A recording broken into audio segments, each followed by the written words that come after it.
الشيطان اللعين الرجيم. بسم الله الرحمن الرحيم.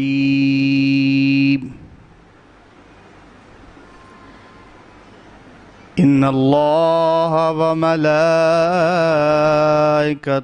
يصلون على النبي يا أيها الذين آمنوا صلوا عليه وسلموا تسليما.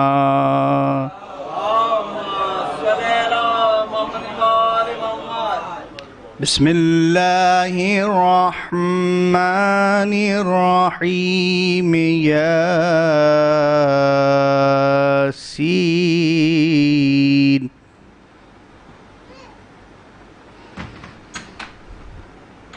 والقرآن الحكيم إنك لمن المرسلين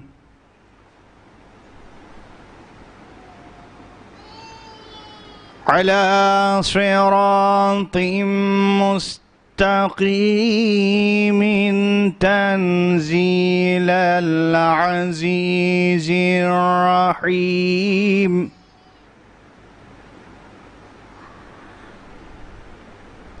لتنذر قوما ما أنذر آباؤهم فهم غافلون.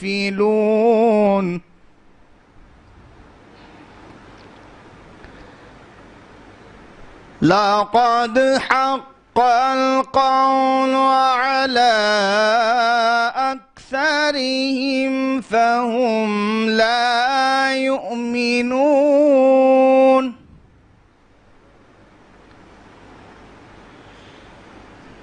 إنا جعلنا في أعناقهم أغلالا فهي إلى الأذقان فهم مقمحون.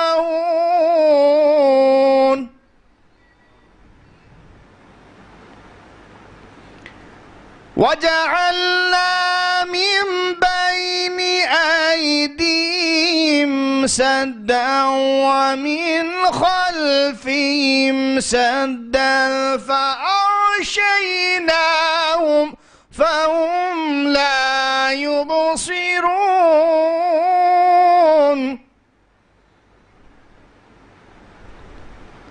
وسواء عليهم أنذرتهم أم لم تنذرهم لا يؤمنون. إنما تنذر من اتبع الذكر وخشي الرحمن بالغيب فبشروا بمغفرة وأجر كريم. إنا نحن نحيي الموتى ونكتب ما قدموا وآثارهم وكل شيء أحصيناه في إمام مبين. صدق الله العلي العظيم وصدق رسوله النبي الكريم. اللهم ارزقنا زيارة قبر الحسين وفي الآخرة شفاعة الحسين. اللهم اكتبنا في زوار الحسين واجعلنا من باكين من عزاء الحسين. اللهم اشرنا بلاء الحسين. اللهم اشرنا في زمرة الحسين. اللهم ادخلنا الجنة باب الحسين عليه السلام برحمتك يا أرحم الراحمين. اللهم صل على محمد وآل محمد. میں نہایت ادب و احترام کے ساتھ گزار ہوں بزرگ محترم سوز خان کربلا جناب حسن رضا صاحب لکھنوی سے تشریف لائیں، بارگاہ مولا میں سوز و سلام کا نذرانہ پیش فرمائیں. بآواز بلند نعرہ صلوات.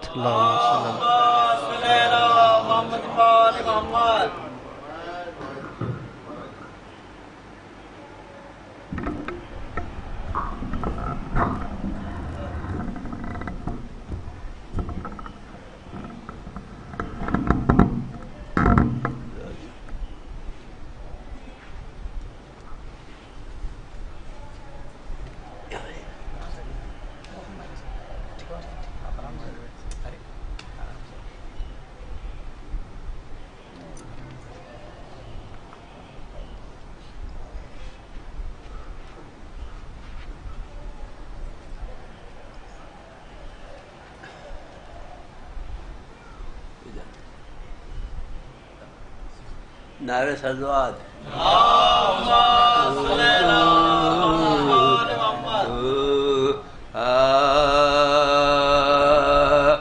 رویا کیا جو پیاس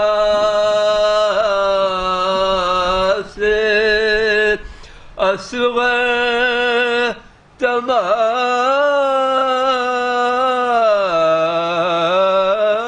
تمام رات تھا خیمہ حسین میں محشر تمام رات رویا کیا جو پیاسے پیاس ہو گئی شیاخ میں مانند چشم تر چھلکا کیا بہشت میں کوثر تمام رات رویا کیا جو پیاسے رو کر سکینہ کہتی تھی بابا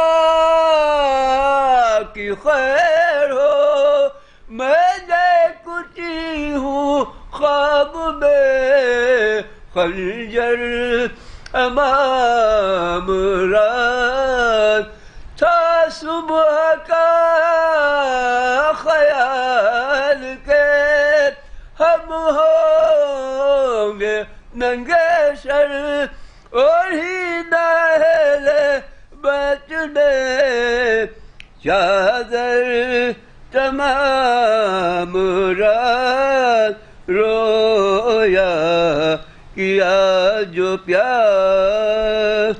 نعرہ صلوات.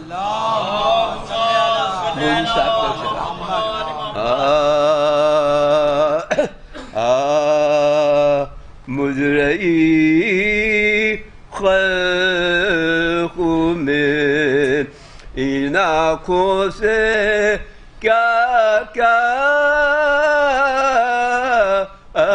دیکھا پر کہیں سیتے پیغمبر سنا آقا دیکھا گر پڑے سیتے نبی تھام کے ہاتھوں سے جگر علی اکبر کو جو ریتی پر تڑپتا دیکھا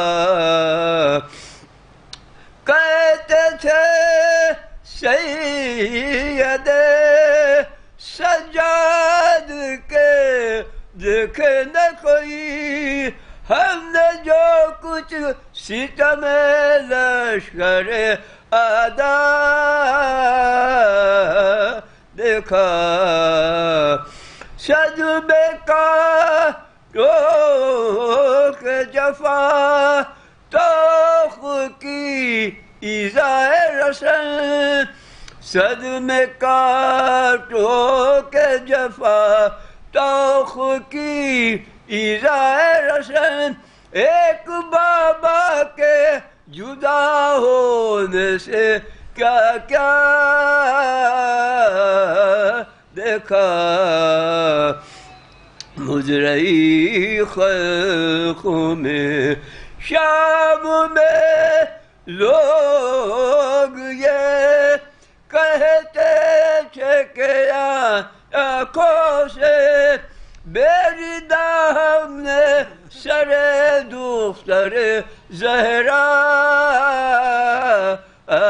دیکھا مجرئی خلق میں نعرے سلوات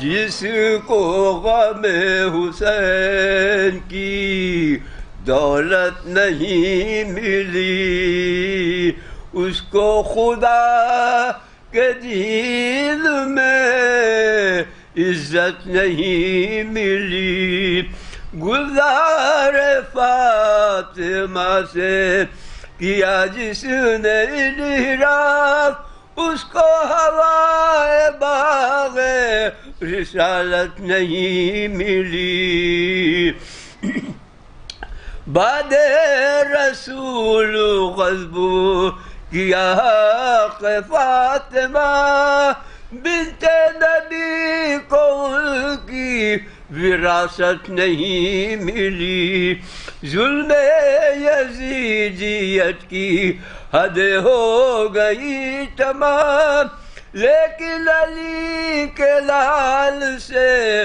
بیعت نہیں ملی تاریخ کائنات میں تیرے سوا حسین اتنی بڑی کسی کو شہادت نہیں ملی جس کو غم حسین کی دولت نہیں ملی عباس تشنا کام کو شہ سے پہ جہاد میدان کربلا میں اجازت نہیں ملی جس کو غم حسین کی دولت نہیں ملی فاتحہ بسم اللہ 4-5 بند مرسی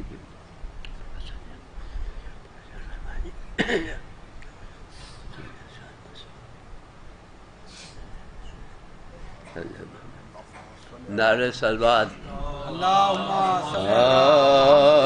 قید خانے میں تلا تم ہے کہ ہند آتی ہے قید خانے میں تلا تم ہے کہ ہند آتی ہے دوسر فاطمہ غیرت سے موئی جاتی ہے روح قلب میں وہ زندانوں میں گھبراتی ہے بے قراری سے ہر کان یہ فرماتی ہے آسماں دور زمین سخت کدھر جاؤں میں بیویوں مل کے دعا مانگو کہ مر جاؤں میں بیویوں مل کے دعا مانگو کہ مر جاؤں میں قید خانے میں در زندہ پر ہوا اتنے میں امبو کمال بولے درباں کے بڑھے دولت و عمر و اخبار قیدیوں اٹھ کے دعا دے کے کرو استقبال زن حاکم کا ہے زندہ میں نزول و اجلال زن حاکم کا ہے زندہ میں نزول و اجلال تم کھلے سر ہو حضور اب تمہیں چادر دیں گی، رحم دل ہے ابھی زندہ سے رہا کر دیں گی، رحم دل ہے ابھی زندہ سے رہا کر دیں گی۔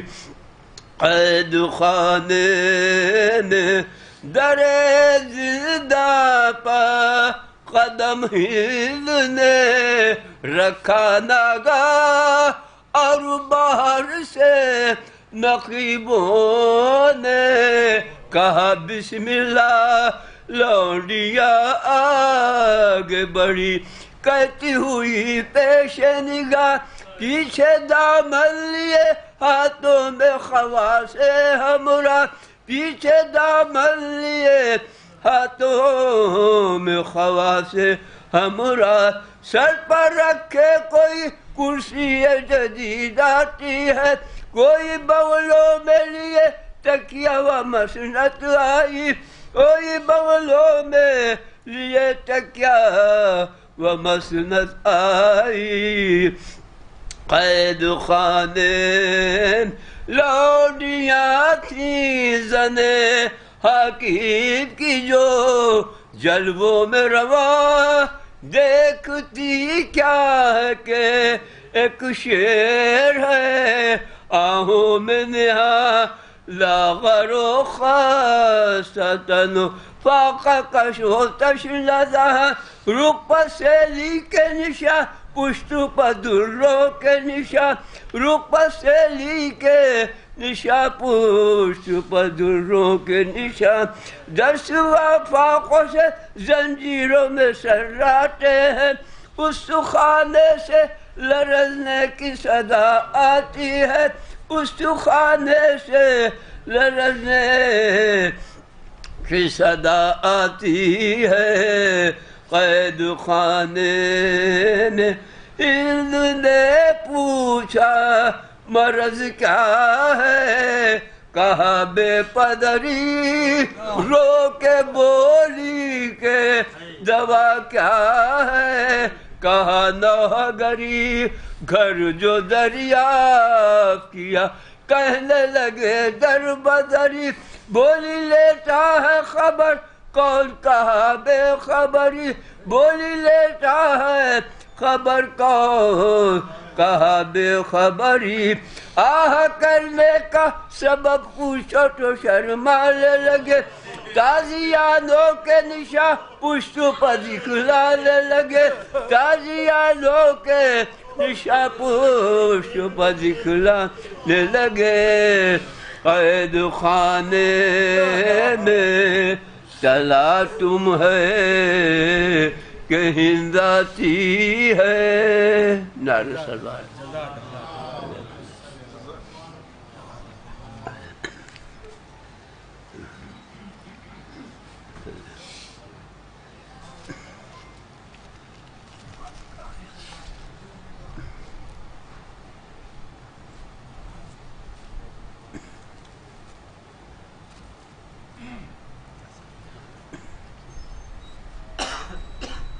نہیں تکیہ اوپر رکھنا، ہاں بڑھے گا نہیں نا، نہیں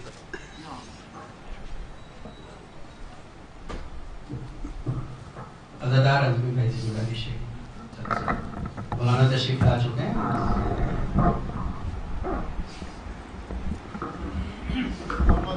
محمد صلوات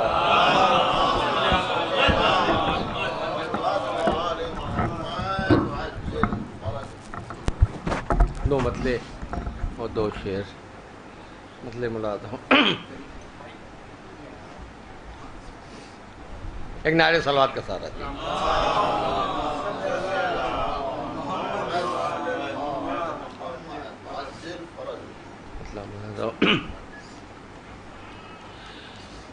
شان کٹا کے شیر عجب وار کر گیا،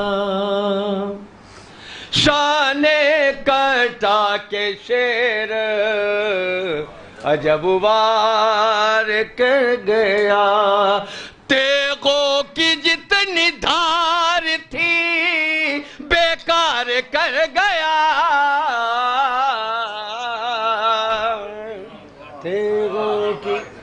جتنی دھار تھی.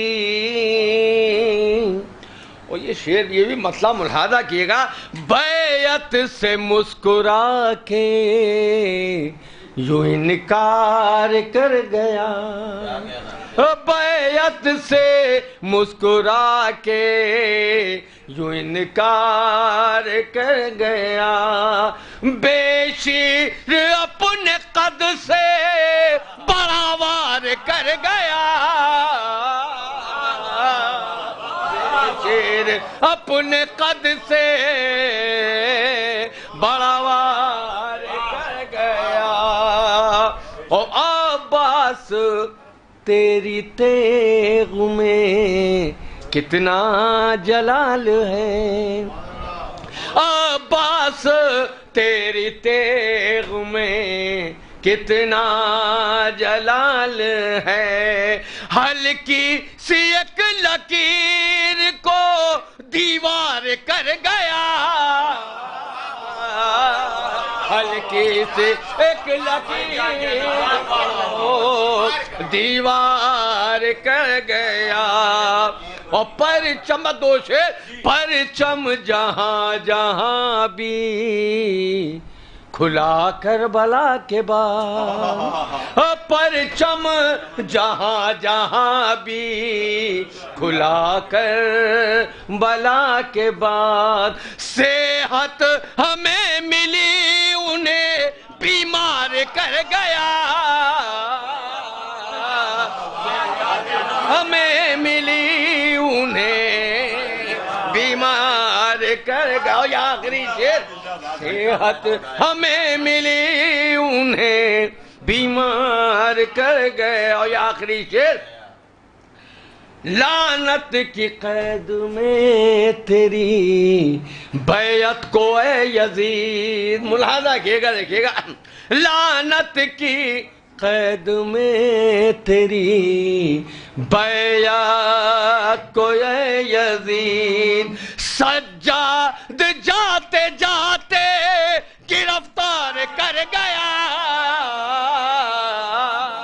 لعنت کی قید میں تیری بیعت کو اے یزید. سجاد جاتے جاتے گرفتار کر گیا. سلیم بھائی سے گزارش ہے.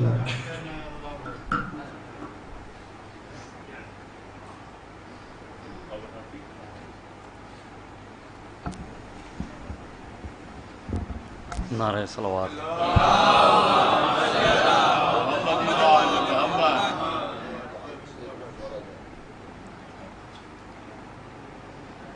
الہی المدد ہے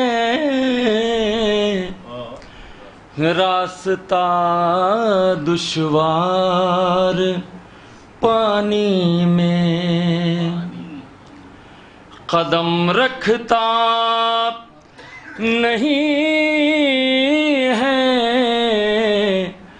فکر کا رہوار پانی میں ہے ایسی بحر جس پر راشک بحرے بے کراں کو ہے ردیف ایسی کہ ڈوبے قافیہ ہر بار پانی میں ردیف ایسی کہ ڈوبے قافیہ ہر بار پانی میں. اہل زبان تشریف فرمائیں ملاحظہ فرمائیں. ردیف ایسی ادھر سقائے اہل بیت مشکیزے کو بھرتا تھا ادھر سقائے اہل بیت مشکیزے کو بھرتا تھا ادھر پیتی تھی موجیں شربت دیدار پانی میں، ادھر پیتی تھی موجیں شربت دیدار پانی میں. اور یہ آخری شعر میں تمام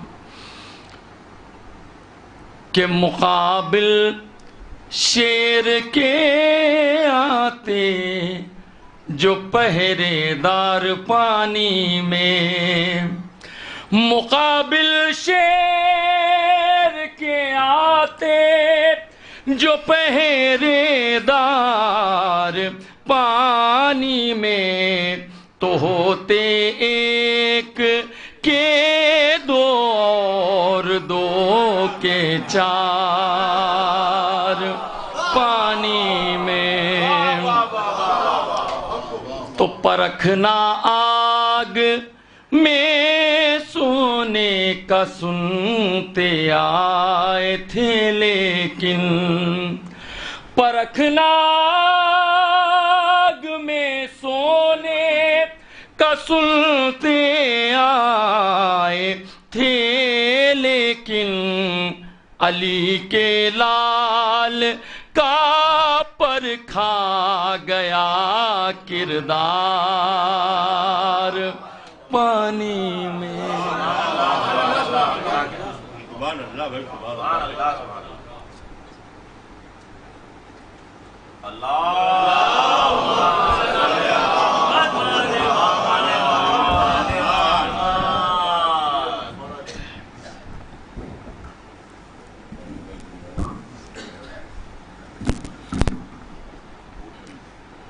فاتحہ.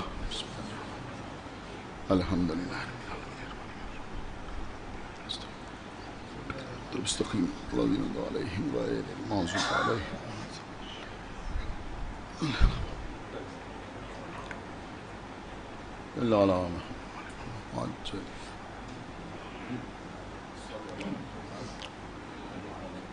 اعوذ باللہ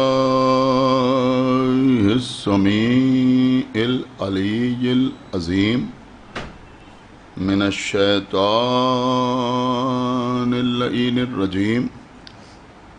بسم اللہ الرحمن الرحیم.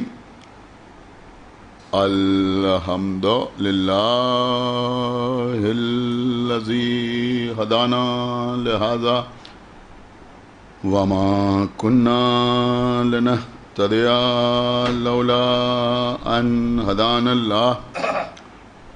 لقد جاءت رسل ربنا بالحق. الصلاة والسلام على صاحب الدين والإسلام والحل والحرام والركن والمقام والصلاة والصيام والسجود والقيام والشريعة والأحكام والحجة والبرهان والمحبة والعرفان والحق والبيان والكتاب والقرآن سيدنا ونبينا وشفيعنا ومولانا ومولى الثقلين جد الحسن والحسين أبي القاسم محمد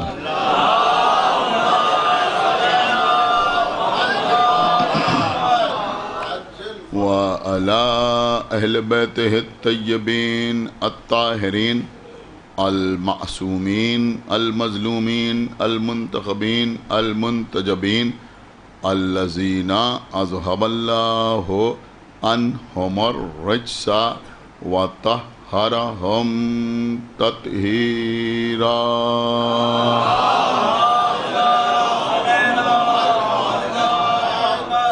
ولعنة الله على أعدائهم وقتلتهم وغاصبي حقوقهم ومنكري فضائلهم ومصائبهم أجمعين من الآن إلى يوم الدين.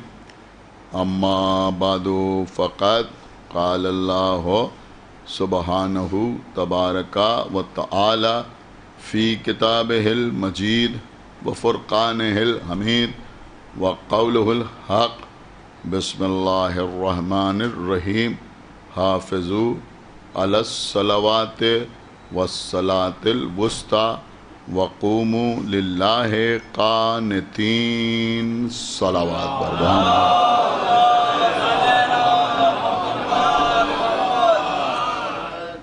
حضرات اس سال اس سلسلہ مجالس کا عنوان رہا قیام.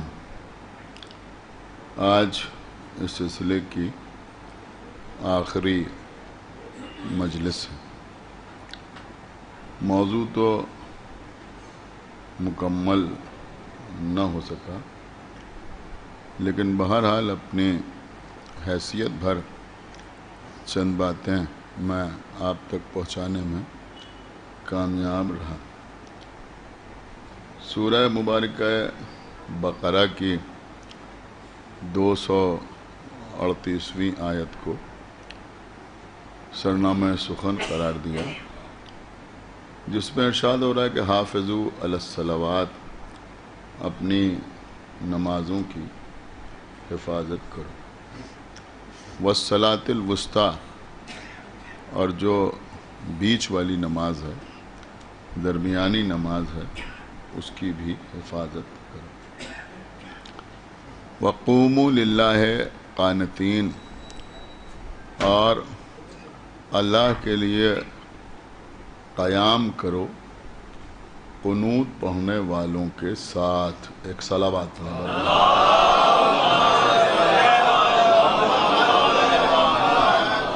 یہ قانتین کے اور بھی بہت سے معنی بعض مترجمین نے تحریر کیے ہیں، اور اس انداز سے بھی ترجمہ کیا ہے کہ اللہ کے لیے قیام کرو عاجزی کے ساتھ.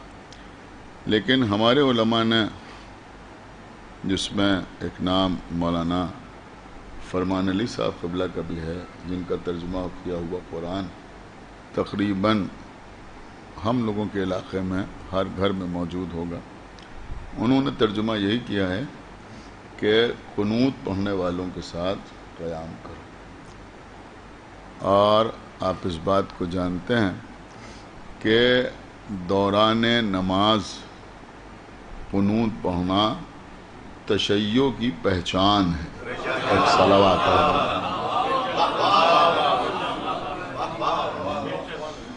تو اب اس سے آپ نتیجہ اخذ کر سکتے ہیں. دیکھیے قبلہ کل تک گفتگو ہو رہی تھی قیام. میں نے یہ بھی عرض کیا کہ ایک قیام نماز میں ہے، کھڑے ہو جانا. اس کے علاوہ قیام کا مطلب ہوتا ہے کسی ظالم و جابر کے خلاف کھڑے ہو جانا، احتجاج کرنا. تو قیام بی بی فاطمہ زہرا نے کیا اپنے حق کے لیے. فدق کے مطالبے کی صورت میں خود مولا علی نے بھی دربار میں آ کے قیام کیا. خطبہ شقشقیہ ہے، دیگر خطبات ہیں جس میں مولا نے احتجاج فرمایا. لیکن کل جیسا کہ میں آپ کی خدمت میں عرض کر رہا تھا کہ کچھ ایسے لوگ بھی ہیں کہ جو معصومین کی فہرست میں نہیں ہیں لیکن انہوں نے بھی قیام فرمایا. کل میرے خیال میں ایک مکمل مجلس جناب مختار کے سلسلے میں ہوئی، اور میں نے کچھ دلائل آپ کی خدمت میں پیش کیے جناب مختار کے سلسلے میں. دیکھیے کیونکہ یہ سلسلہ مجالس امام زین العابدین علیہ الصلوۃ والسلام، یہ بہت امپورٹنٹ بات ہے جو آج میں آپ کی خدمت میں عرض کر رہا ہوں کہ امام زین العابدین علیہ الصلوۃ والسلام نے جب امام حسین رخصت آخر کے لیے آئے تو اس وقت یہ ضرور فرمایا تھا کہ پھپھی اماں میرا عصا لا دیجئے، میری تلوار لا دیجئے تاکہ میں ان کے خلاف جہاد کروں. اور آقا حسین نے فرمایا تھا کہ نہیں بیٹا، تمہیں ابھی اور امتحانات دینا ہے، کربلا سے کوفے اور کوفے سے شام تک جانا ہے. جب تم قائد شام سے چھوٹ کے مدینے جانا تو ہمارے شیعوں کو ہمارا سلام کہہ دینا. اور اس کے بعد کچھ وصیتیں اور بھی تھیں. تو ہمارے چوتھے امام کی زندگی میں شمشیر زنی نظر نہیں آتی، قیام بالسیف نظر نہیں آتا. پھر کیا ہے، کچھ باتیں ایسی ہیں کہ جب لوگ نہیں سمجھتے تو اس کو بیان کرنے سے شرماتے ہیں، یا اگر بیان کرتے ہیں تو اس میں بے وجہ کی تعویلیں کرتے ہیں۔ ہر کتاب میں لکھا ہے کہ کربلا کے بعد ہمارے امام چہارم، دیکھیے سنیں بہت غور سے، 35 سال باحیات رہے، اور 35 سال باحیات رہے، لوگ 40 سال کہہ دیتے ہیں لیکن 35 سال امام باحیات رہے، اور 35 سال تک امام مسلسل روتے رہے، مسلسل روتے رہے۔ کھانا سامنے آیا تو روئے، پانی سامنے آیا تو روئے، اٹھے تو روئے، بیٹھے تو روئے۔ انتہا یہ ہے کہ وضو کر رہے ہیں تو رو رہے ہیں، نماز پڑھ رہے ہیں تو رو رہے ہیں، کوئی آ رہا ہے تو اس کے سامنے رو رہے ہیں، روتے ہی رہے 35 سال امام زین العابدین علیہ السلام۔ یعنی انتہا یہ ہے کہ ہمارے 5ویں امام ارشاد فرماتے ہیں کہ ہمارے بابا کے رخساروں پر زخم آ گئے تھے روتے روتے۔ بہت توجہ آپ حضرات کی چاہتا ہوں۔ تو امام روتے رہے۔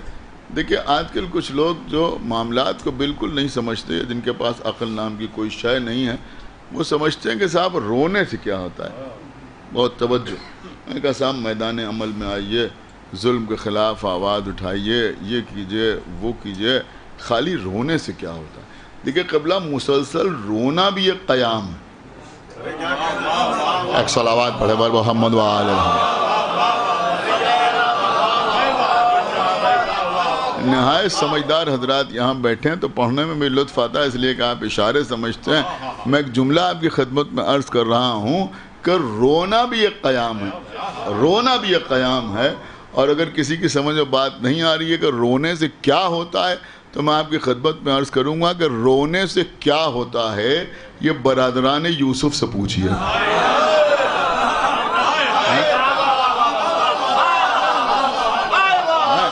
ایک صلوات پڑھتے بر محمد وآلہ۔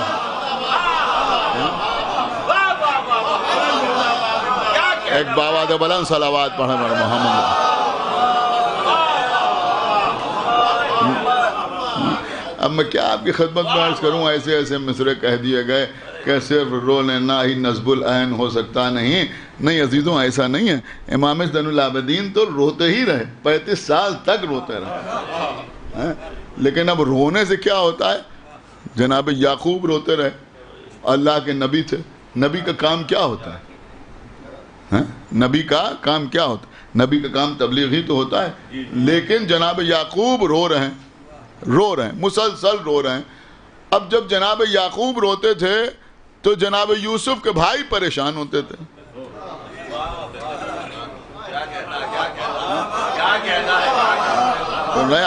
جناب یوسف کے برادران پریشان ہوتے تھے۔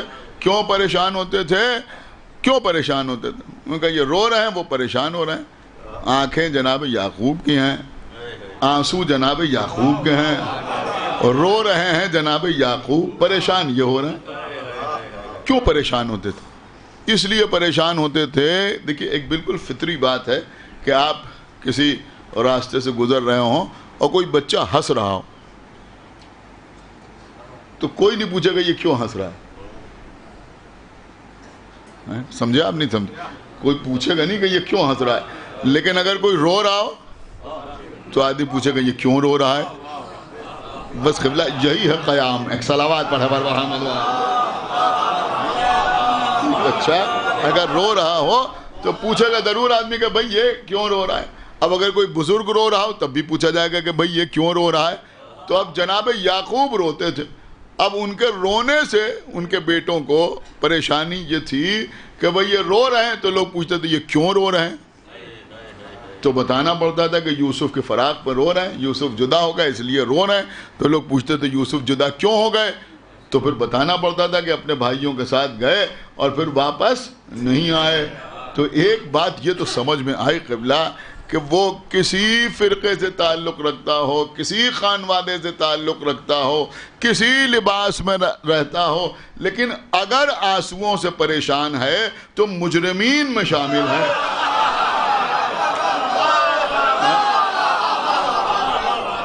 ایک صلوات پڑھ دے بر محمد وآل محمد۔ ایک بابا دے بلند صلوات پڑھے بر محمد وآل محمد۔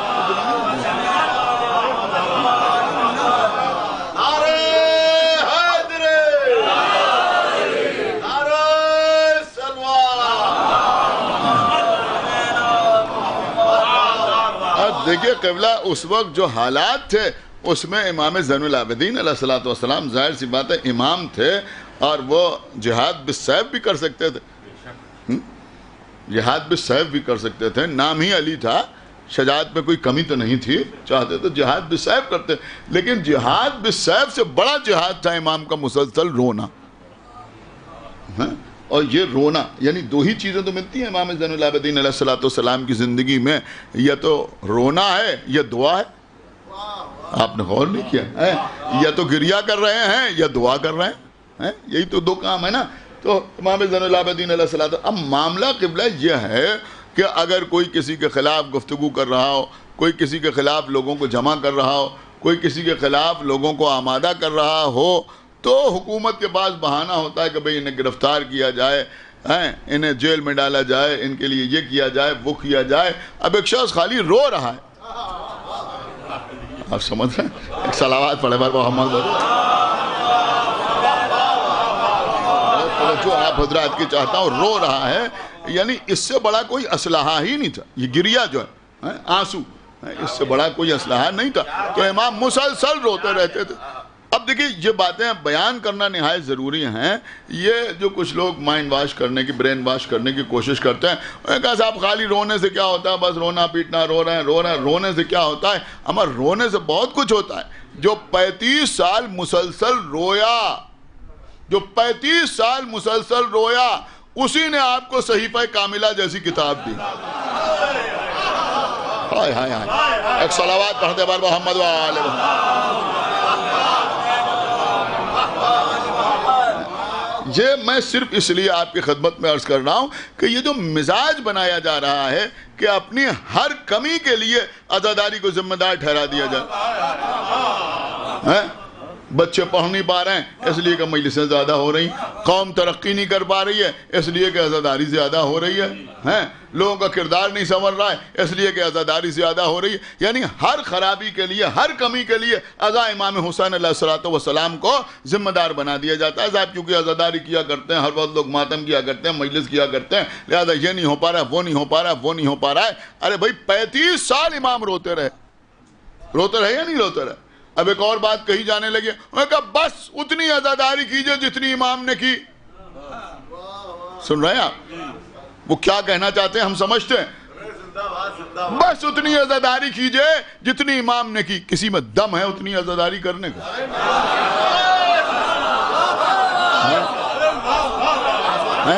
آپ بتائیے، آپ کر سکتے ہیں اتنی عزاداری؟ آپ تو مصائب سنتے ہیں تو روتے ہیں، تابوت دیکھتے ہیں تو روتے ہیں، علم دیکھتے ہیں تو روتے ہیں، 2 مہینے 8 دن ماتم کر لیتے ہیں، مجلس کر لیتے ہیں، تو آپ تبرکاتی کو دیکھ کے تو روتے ہیں، مصائب ہی سن کے تو روتے ہیں. یہاں کتنے لوگ ہیں جن کے سامنے پانی آئے تو رونے لگے،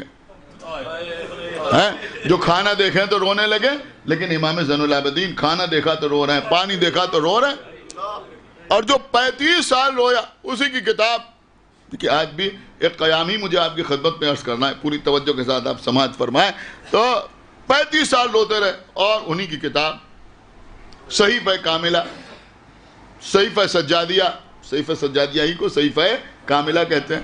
اس کو زبور آل محمد بھی کہا جاتا ہے. یہ بھی آپ جانتے ہیں کیوں کہا جاتا ہے؟ اس لیے کہ جو 4 آسمانی کتابیں ہیں ان میں جو زبور ہے وہ دعاؤں پر مشتمل ہے، لہذا اس کتاب کو کہا جاتا ہے زبور آل محمد. نہایت پڑھے لکھے لوگ یہاں بیٹھے ہوئے ہیں، بچے بھی جائیں تو اپنے ساتھ لے کے جائیں. دیکھیں قبلہ یہ صحیفہ کاملہ جو ہے اس کی اہمیت کو آپ سمجھیے. نہج البلاغہ مولا کائنات کے کلام کا مجموعہ ہے، صحیح ہے، ہماری جانیں اس کے اوپر قربان. سر آنکھوں پر قرآن کے بعد وہی کتاب ہمارے لیے مولا علی کا کلام ہے. لیکن یہ بات آپ اپنے ذہن میں رکھیے کہ نہج البلاغہ مولا علی نے خود نہیں لکھی ہے. جانتے ہیں نا، نہ مولا علی نے اسے جمع کیا ہے، نہ مولا علی نے اسے ڈکٹیٹ کیا ہے، املا کیا ہے. 400 سال کے بعد سید رضی نے جمع کیا. 400 سال بعد سید رضی نے اسے جمع کیا. یعنی مولا علی کے خطبات تو تھے لیکن کتابی شکل میں یہ جو نہج البلاغہ ہے یہ امام حسن کے زمانے میں نہیں تھی، امام حسین کے زمانے میں نہیں تھی، امام زین العابدین کے زمانے میں نہیں تھی. غیبت کبریٰ کے بعد سید رضی نے اسے جمع کیا ہے. لیکن یہ جو صحیفہ کاملہ ہے، خدا کے لیے سنیں جو میں عرض کر رہا ہوں، یہ جو صحیفہ کاملہ ہے یہ امام زین العابدین کی دعاؤں کو مختلف کتابوں سے کسی عالم نے جمع نہیں کیا ہے. آپ اللہ جانے سمجھ رہے ہیں یا نہیں سمجھ رہے ہیں؟ اس کو اس طرح سے جمع نہیں کیا گیا، بلکہ امام نے خود ڈکٹیٹ کی ہیں یہ دعائیں. سمجھ رہے ہیں آپ؟ املا کی ہیں یہ دعائیں. املا سمجھتے ہیں نا آپ؟ املا کی ہیں امام زین العابدین نے دعائیں. یعنی یہ بھی نہیں ہے کہ مثلا امام کہیں دعا کر رہے تھے اور کسی نے سنا اور یاد کر لیا اور بعد میں اسے تحریر کر لیا، وہ معاملہ بھی نہیں. اس لیے کہ وہاں بھی زبر زیر کا یا مثلا کسی حرف کا کسی لفظ کے آگے پیچھے ہو جانے کا خطرہ رہتا ہے. حالانکہ اس وقت میموری جو تھی وہ بہت شارپ ہوتی تھی. جیسے جیسے وسائل بڑھتے جاتے ہیں ویسے ویسے میموری کمزور ہوتی جاتی ہے. موبائل فون ہاتھ میں آنے سے پہلے نہ معلوم کتنے فون نمبر یاد رہتے تھے. ایک صلوات پڑھے پر محمد. اب تو مسئلہ یہ ہے کہ اگر 2 سم پڑے ہوئے ہیں تو آدمی کو ایک ہی نمبر اپنا بھی یاد ہوتا ہے. ایک صلوات پڑھے پر محمد. آپ مجھے بتائیے، میرے خیال میں ایک نارمل شخصیت کو کسی کو بھی جب یہ موبائل وغیرہ والا معاملہ نہیں تھا، لینڈ لائن فون ہوتا تھا تو 10-15 فون نمبر تو اپنے عزیز و اقارب کے دوستوں کے یاد ہی ہوتے تھے. بالکل زبان پہ رہتے تھے یا نہیں رہتے تھے؟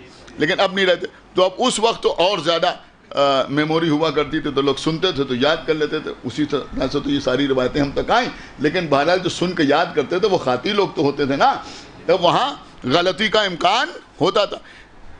تو یہ صحیفہ کاملہ اور صحیفہ سجادیہ جو ہے، اس کا ایک ایک حرف مستند و معتبر اس لیے ہے کہ امام نے خود ڈکٹیٹ کیا ہے. امام وہ دعائیں لکھواتے تھے اور وہ لکھی جاتی تھی. کیا سن رہے ہیں آپ؟ وہ لکھی جاتی تھی. اور اگر آپ داد دینا چاہیں تو میں یہ بھی عرض کر دوں کہ صحیفہ کاملہ کے جو کاتب تھے وہ کاتبان وہی جیسے نہیں تھے.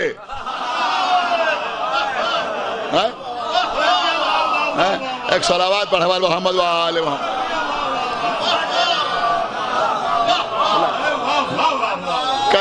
کل میں آپ کے سامنے ایک شخصیت کا تذکرہ کر چکا ہوں، عبداللہ ابن ابی سرحہ، وہ بھی کاتب وحی کہلاتا ہے، یا پھر حاکم شام وہ بھی کاتب وحی کہلاتا ہے. لیکن صحیفہ کاملہ آپ کو پتا ہے کن 2 آدمیوں نے لکھی؟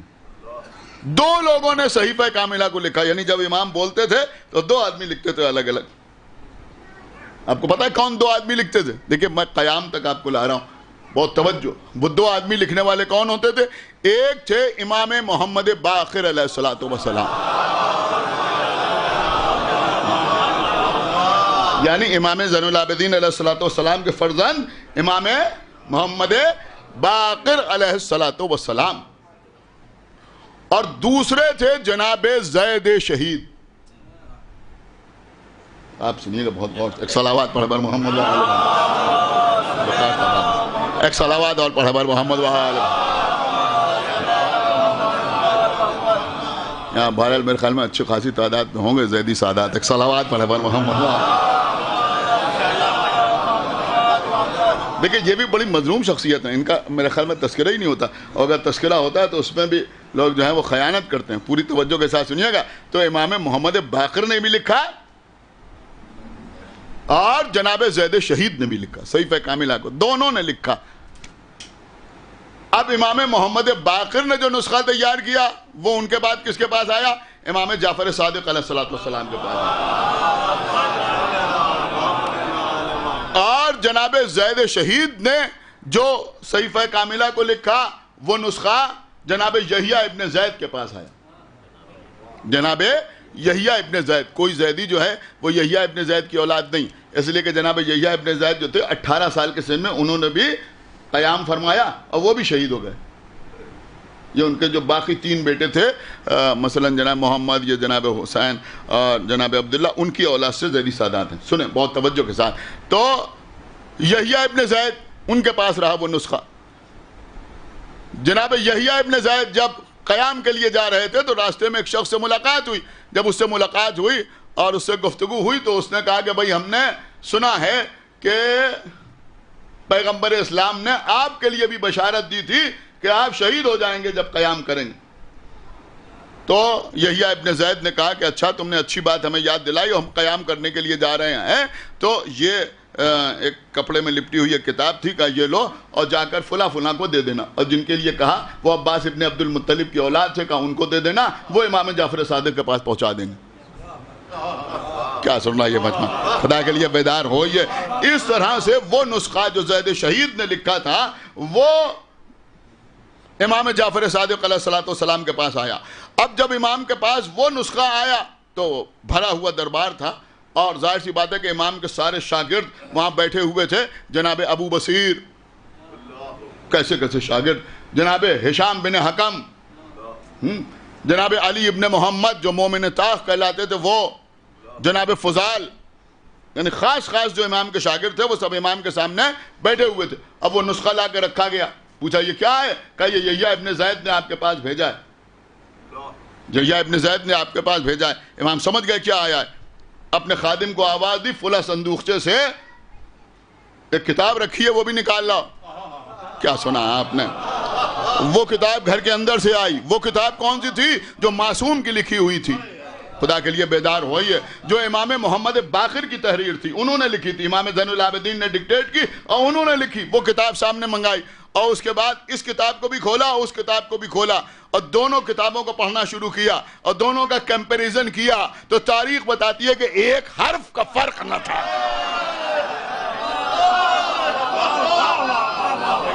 بھائی صلوات پڑھ دے بال محمد والے، ایک حرف۔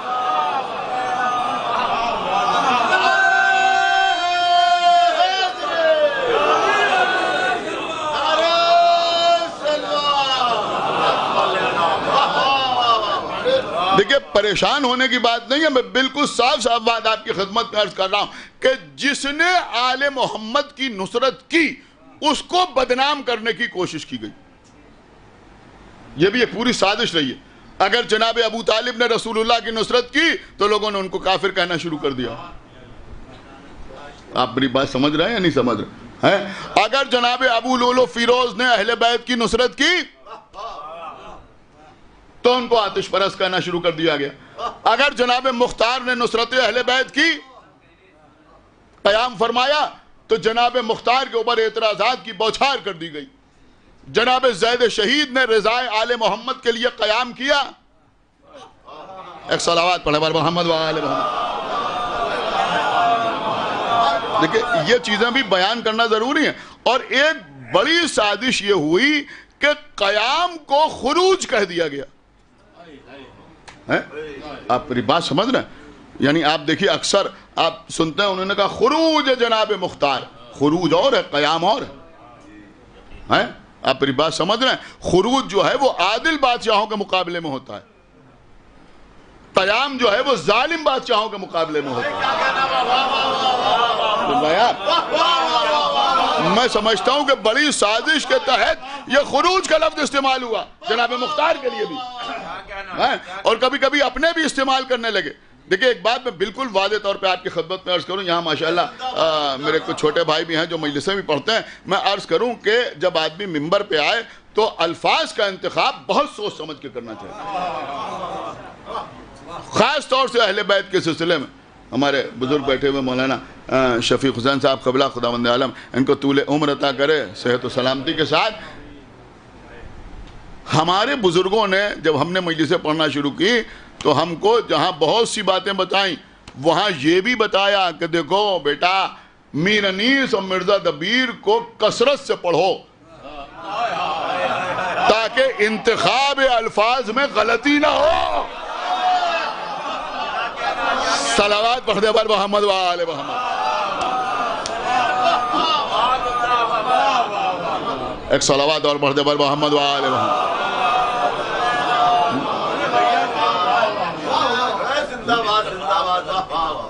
آپ غور کر رہے ہیں بھائی، سوچ سمجھ کے الفاظ استعمال کیے جائیں اہل بیت اطہار کے سلسلے میں یا اعزاء کے سلسلے میں، تو بہت توجہ کے ساتھ آپ سنیے، تو خروج نہیں ہے بلکہ یہ قیام ہے، یہ ہے قیام۔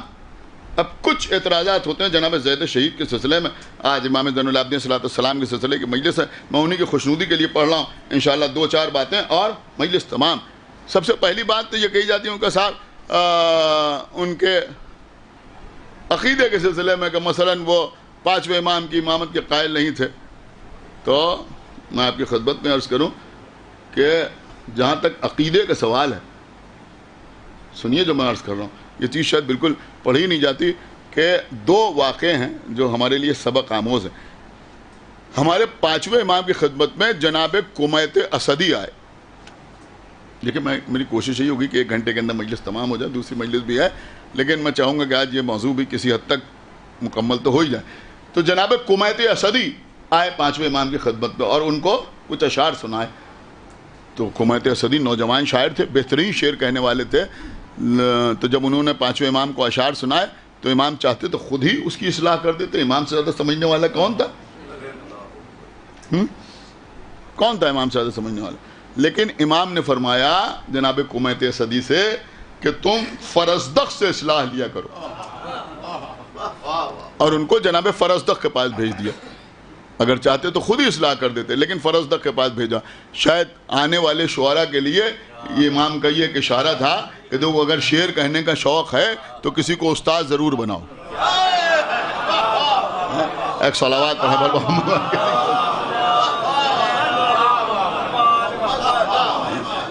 تو انہوں نے ان کے پاس بھیجا۔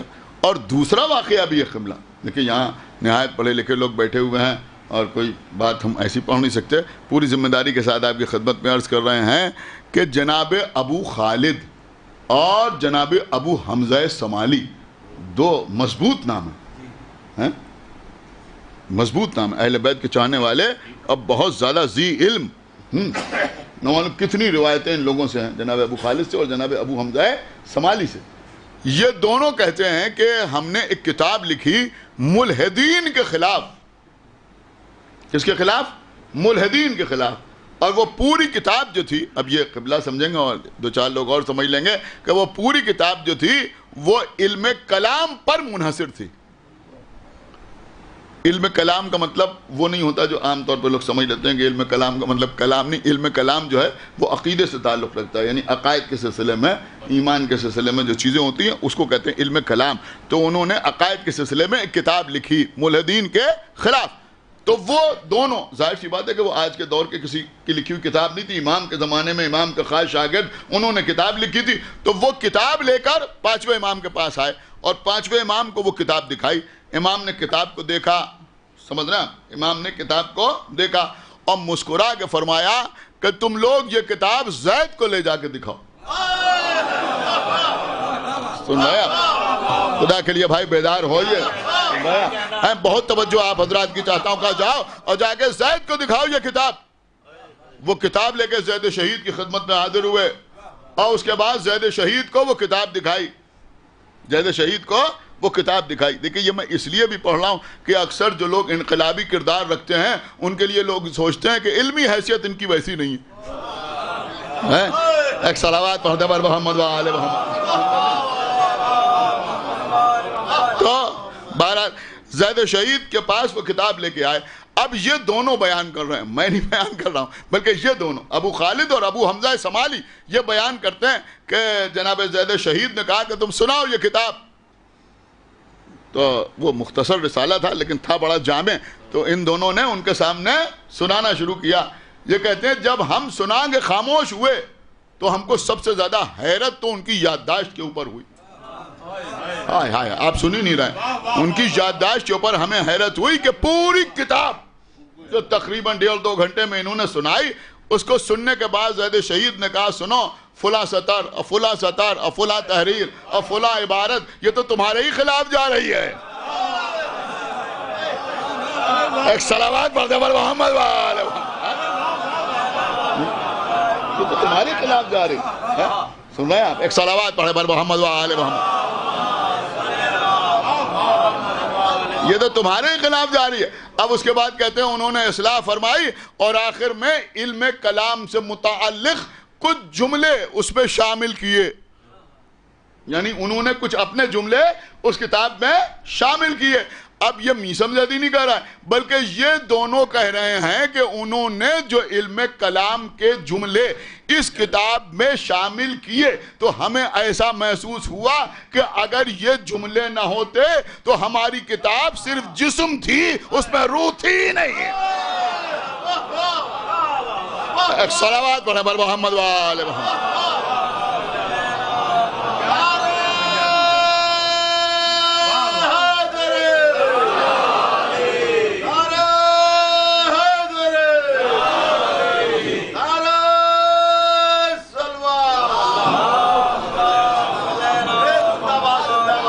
اب آپ مجھے بتائیں کہ علم کلام میں اتنی مہارت رکھنے والا شخص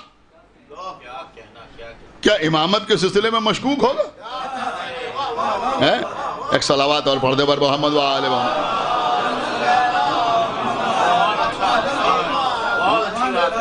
تو قبلہ یہ تھے جناب زید شہید ہشام ابن عبد الملک کے زمانے میں، انہوں نے قیام فرمایا۔ اب یہاں بہت سی باتیں ان کے سلسلے میں کہی جاتی ہیں، یہ وہ لیکن میں آپ کی خدمت عرض کروں کہ آپ کے چھٹے امام امام جعفر صادق علیہ السلام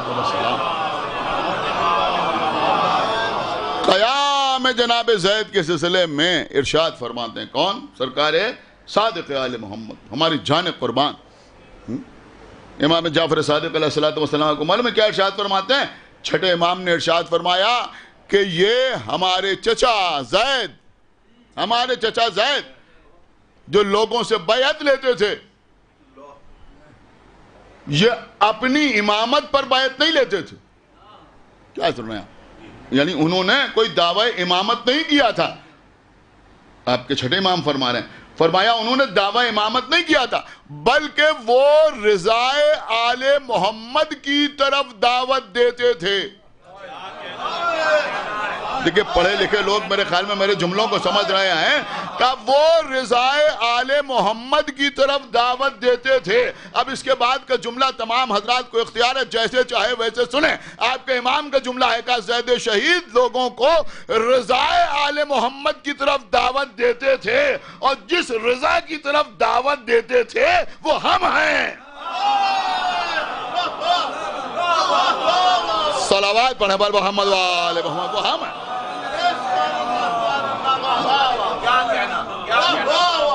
ایک صلوات اور پڑھ دے بر محمد و آل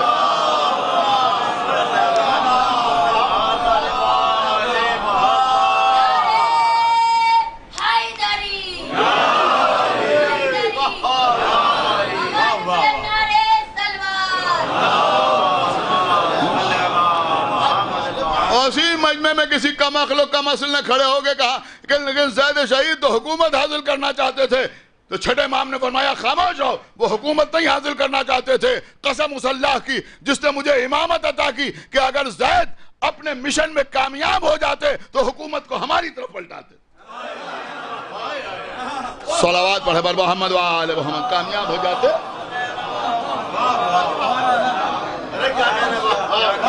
ایک بابا بلند صلوات پڑھے بر محمد و آل محمد۔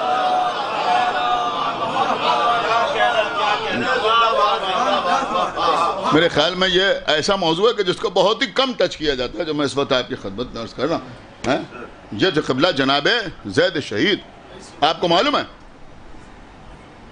جناب زید شہید کو معصومین کے زمانے میں حلیف القرآن کہا جاتا تھا۔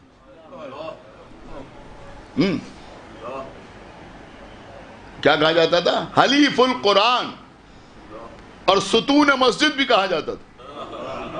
ہائے ہائے، کیا کہنا، نہیں غور کیا آپ نے؟ کثرت عبادت کی وجہ سے ستون مسجد کہا جاتا تھا۔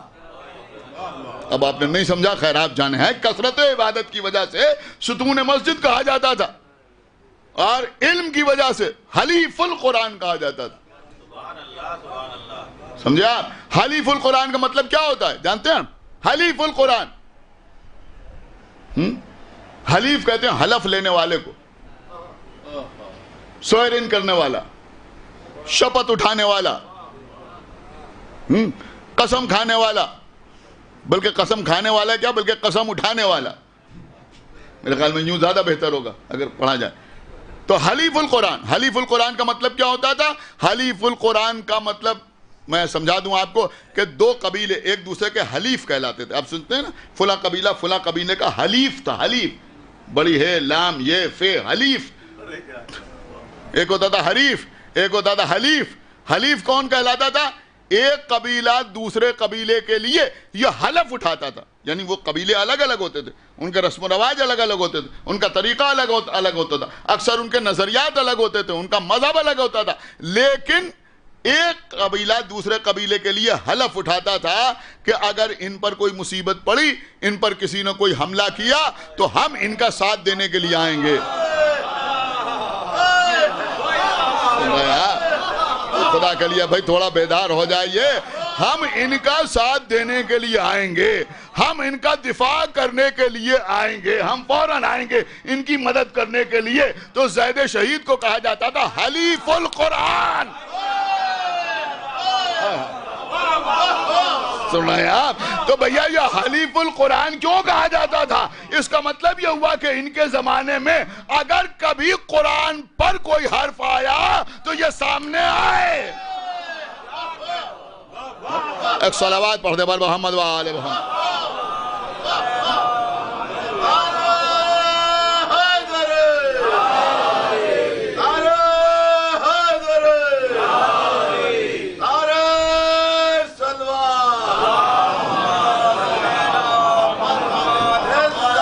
نہیں شاید ابھی بات بہت زیادہ بچوں کے لیے کلیئر نہیں ہوئی. جناب مسلم ابن عقیل نے کوفے میں جو تقریر کی تھی تو لوگوں کو امام حسین کی طرف دعوت دی تھی، دعوت دی تھی. تو اس میں امام حسین کے لیے 3 جملے ارشاد فرمائے تھے. مناجی بالرحمن، اللہ سے مناجات کرنے والے. اس کا ترجمہ کچھ لوگوں نے کیا کہ اللہ سے سرگوشی کرنے والے. اس وقت نہیں جو میں اس کی وضاحت کروں. آقا حسین کے لیے کہا تھا جناب مسلم ابن عقیل نے کلیم القرآن. کلیم القرآن جیسے جناب موسیٰ کلیم اللہ. کیا مطلب ہوتا ہے کلیم اللہ کا؟ اللہ سے باتیں کرنے والے. امام حسین کون؟ کلیم القرآن، قرآن سے باتیں کرنے والے. اگر پیچھے والے حضرات بھی داد دینا چاہیں اور آپ بھی خوش ہونا چاہیں تو میں ایک جملہ آپ کی خدمت میں عرض کروں. حسین کون ہے؟ کلیم القرآن، قرآن سے بات کرنے والے. یعنی حسین اس شخصیت کو کہتے ہیں جس کے سامنے قرآن صامت ناطق ہو جاتا ہے.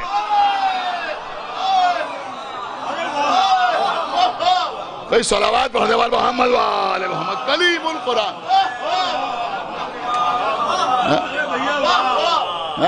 اور کیا فرمایا تھا؟ حلیف الایمان، ایمان کے حلیف، ایمان کے حلیف. ابھی میں نے آپ کو سمجھایا نا حلیف کا مطلب کیا ہوتا ہے کہ اگر اس قبیلے پر کوئی وقت آئے گا تو ہم مدد کے لیے آئیں گے. تو حسین کون ہے؟ حلیف الایمان. دیکھیں قبلہ اب مجھے معاف فرمائیں، یہ ایمان جو ہے یہ کبھی کبھی بہت کمزور سا قبیلہ ثابت ہوتا ہے. ذرا سا شیطان نے بہکا دیا خطرے میں آ گیا، مال سامنے آیا خطرے میں آ گیا، خوف کا ماحول ہوا خطرے میں آ گیا. تو ایمان جو ہے یہ کمزور قبیلہ ثابت ہوتا ہے. اسی لیے حسین حلیف الایمان. ادھر ایمان خطرے میں آیا، حسین مدد کے لیے آئے، حسین مدد کے لیے آئے. اب اس قوم کا کیا کہنا، اس قوم کا کیا کہنا؟ ارے ہمارا ایمان خطرے میں کیسے آئے گا؟ اس لیے کہ بار بار سینے پہ ہاتھ مارتے ہیں، یا حسین یا حسین یا حسین. صلوات بر محمد و آل محمد.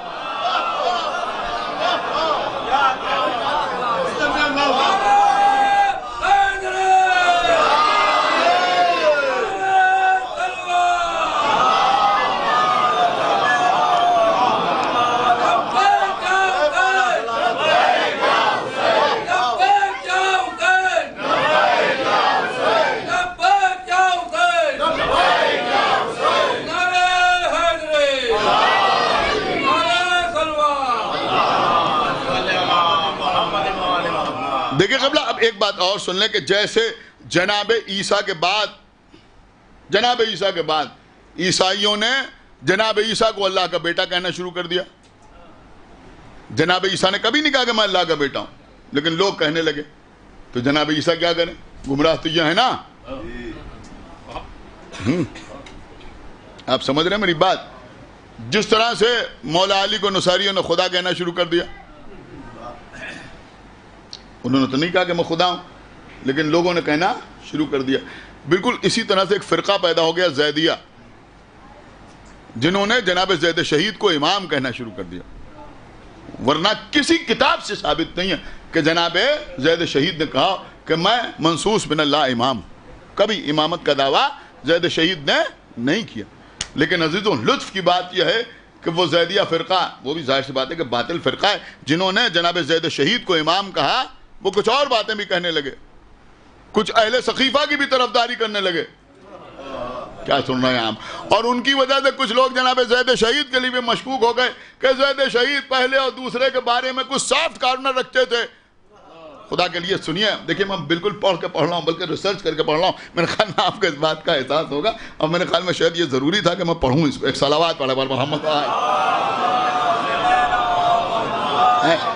تو لوگوں نے کہنا شروع کیا، ان کا صاحب پہلے خلیفہ اور دوسرے خلیفہ کے سلسلے میں جناب زید شہید کو صاف کارنر رکھتے تھے۔ میں آپ کی خدمت میں عرض کروں کہ جب جنگ کر رہے تھے، سنیے میاں، جب جنگ کر رہے تھے زید شہید، یعنی جب انہوں نے قیام فرمایا اور جنگ کرتے ہوئے آگے بڑھ رہے تھے، بہت سے لوگ ان کے ساتھ نہیں تھے، ایک چھوٹا سا لشکر ان کے ساتھ تھا، لیکن نہایت شجاعت کے ساتھ جنگ کرتے ہوئے آگے بڑھ رہے تھے، تو اس وقت ایک تیر ان کی پیشانی پر لگا، اور اسی تیر کی وجہ سے ان کی شہادت ہوئی۔ تو جب تیر ان کی پیشانی پر لگا تو انہوں نے تیر کو نکالا اور وہ تیر اندر تک داخل ہو گیا تھا، اور اس کے بعد گھوڑے پر سنبھل نہ سکے اور گھوڑے سے نیچے آئے، اور بعد میں ان کی شہادت واقع ہو گئی۔ لیکن ایسے سخت وقت میں کہ جب تیر لگ چکا تھا، انہوں نے تیر کو نکالا اور اس کے بعد سامنے کھڑے ہوئے لوگوں کو مخاطب کر کے کہا کہ جو لوگ مجھ سے اکثر پوچھا کرتے ہیں کہ شیخین کے بارے میں آپ کا کیا خیال ہے، سنو، اگر وہ نہ ہوتے تو یہ تیر میری پیشانی میں نہ لگتا۔ ایک صلوات پڑھے بر محمد وآلہ۔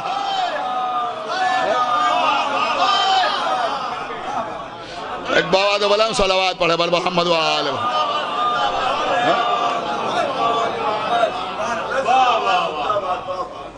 بس قبلہ، بہت دیر میں نے پڑھ لیا، ایک دو باتیں اگر آپ کی اجازت ہو تو اور عرض کر دو۔ ایک صلوات اور پڑھے بر محمد وآلہ۔ شہادت کے بعد ان کی قبر کھودی گئی، لاش کو نکالا گیا اور سولی پر لٹکایا گیا۔ مختلف روایتیں ہیں، دیکھیں ابھی مصاحب میں بالکل نہیں پڑھا، مختلف روایتیں ہیں۔ ایک روایت یہ بھی ہے کہ 4 سال تک سولی کے اوپر ان کا جسد لٹکتا رہا۔ 3 سال کی بھی روایت ہے۔ سب سے کم روایت جو ہے وہ 1 سال کی ہے، اس سے کم کسی نے نہیں لکھا ہے۔ تو آپ یہ مانیں گے نا کہ کم سے کم 1 سال تک زید شہید کا جسم جو ہے وہ سولی کے اوپر لٹکتا رہا اور لوگ دیکھتے رہے۔ آپ مجھے بتائیں کہ اگر زید شہید حق پر نہ ہوتے، بھائی صلوات پڑھتے بر محمد وآلہ، اگر حق پر نہ ہوتے، میں سمجھتا ہوں اس سے بڑی بھی دلیل چاہیے کیا؟ ایک صلوات پڑھتے بر محمد وآلہ۔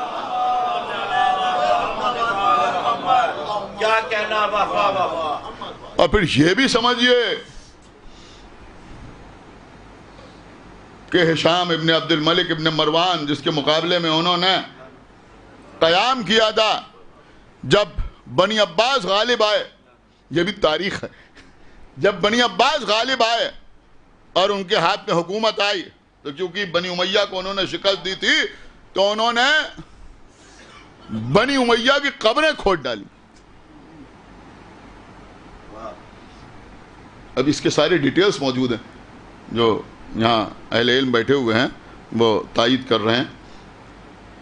قبریں کھود ڈالی، معاویہ کی قبر کھودی، مروان کی قبر کھودی، سمجھ رہے ہیں، عبد الملک ابن مروان کی قبر کھودی، ہشام ابن عبد الملک ابن مروان کی قبر کھودی، یعنی تمام بنی امیہ کی قبریں کھود ڈالی۔ کسی قبر میں کھوپڑی ملی، ہاں میں قطعاً آپ کو ہنسانے کے لیے ایسے نہیں، میں بالکل اس کی پورے ریفرنسز میرے پاس ہیں کسی قبر میں کھوپڑی ملی، کسی قبر میں پیر کا تھوڑا سا حصہ ملا، کسی کی قبر میں تھوڑا سا بال وال ملے، سمجھ رہے ہیں آپ؟ کسی کی قبر میں ایسا لگ رہا تھا کہ کالے رنگ کی لکیر بنی ہوئی ہے اور کچھ نہیں ہے، لیکن ہشام ابن عبد الملک ابن مروان کی پوری لاش ملی۔ اللہ اکبر! آپ نے غور کیا؟ یہ ہشام ابن عبد الملک ابن مروان وہی تھا جس سے زید شہید کو سولی دی اور اس کے بعد سولی سے ان کے لاشے کو اتارا 1 سال کے بعد یا 4 سال کے بعد، اور اس کے بعد اس کو جلایا، اور جلانے کے بعد وہ راکھ جو تھی اس کو ہوا میں منتشر کر دیا۔ تو اللہ نے بھی یہ اہتمام کیا کہ جب بنی عباس سے قبریں کھودیں، کیا سن رہے ہیں؟ خدا کے لیے بیدار ہوئیے، ہاں سن رہے ہیں آپ؟ جب قبریں کھودیں تو اس کی لاش ویسے ہی صحیح سلامت نکلی جیسے رسول کے پہلو سے کچھ لاشیں نکلیں گی۔ صلوات پڑھیں بر محمد وآل محمد۔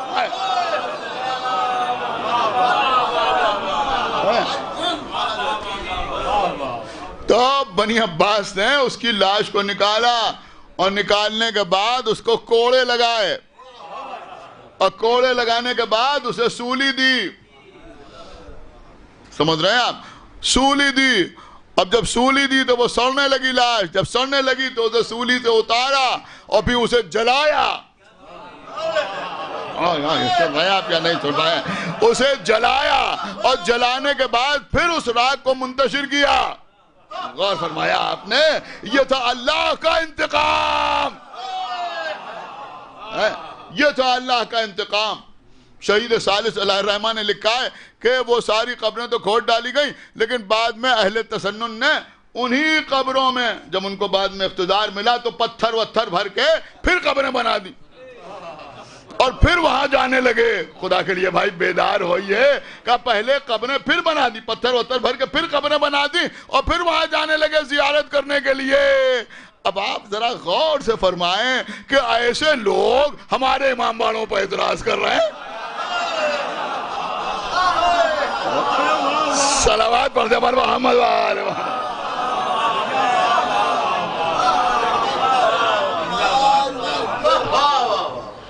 بس قبلہ قریب آج بہت دیر ہو گئی، 50 منٹ سے کچھ اوپر ہو گیا پڑھتے ہوئے۔ بس آخر میں ایک بات اور اس کے بعد انشاءاللہ ربط مصائب۔ دیکھیے قبلہ اب ایک سوال بس آخر میں، بات تو جو تھی مکمل ہو گئی، کہ یہ سوال اٹھتا ہے کہ یہ ان لوگوں نے قیام کیا کیوں؟ جناب مختار جن کو ظاہر بظاہر مثلا معصومین نے اجازت نہیں دی، حکم نہیں دیا، منع بھی نہیں کیا لیکن حکم بھی نہیں دیا، تو ان لوگوں نے قیام کیا کیوں؟ کس لیے قیام کیا؟ علامہ ذیشان حیدر جوادی صاحب قبلہ،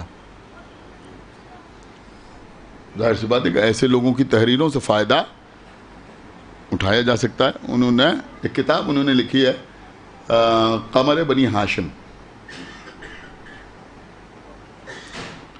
حالانکہ انہوں نے جب کتاب لکھی قمر بنی ہاشم تو اس کی ابتدا میں لکھا کہ مولا عباس پر بھرپور کتاب، مکمل کتاب ذکر العباس کے نام سے اردو میں موجود ہے، جو نجم الحسن قراروی کی لکھی ہوئی ہے۔ اب اس کے بعد کسی کتاب کی ضرورت نہیں تھی لیکن لوگوں کا اصرار ہے تو میں لکھ رہا ہوں۔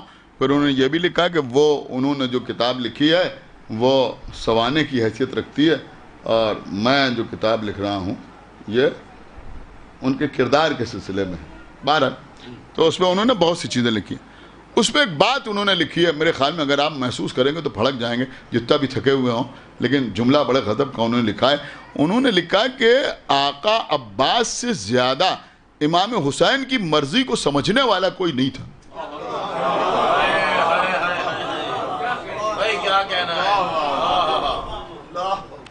گود میں پلے تھے۔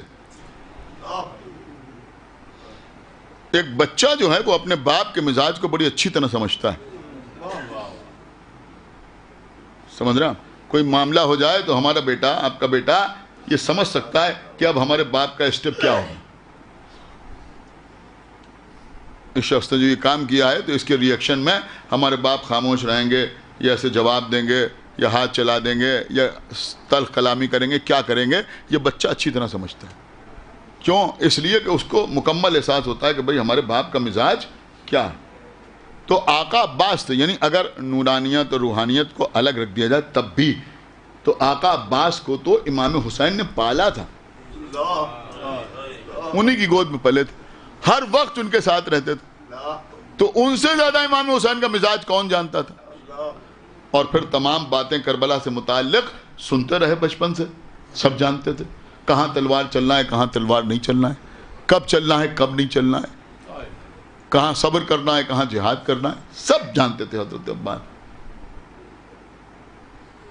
تو انہوں نے لکھا کہ حضرت عباس کو معلوم تھا کہ ولید کے دربار میں تلوار نہیں چلنا, اچھی طرح جانتے تھے. تو اب سوال یہ اٹھتا ہے کہ جب جانتے تھے کہ تلوار نہیں چلنا ہے تو پھر ولید کے دربار میں تلوار لے کے داخل کیوں؟ آپ مجھے بتائیے, اہم سوال ہے یا نہیں؟ کیوں داخل ہوئے؟ جانتے تھے نا.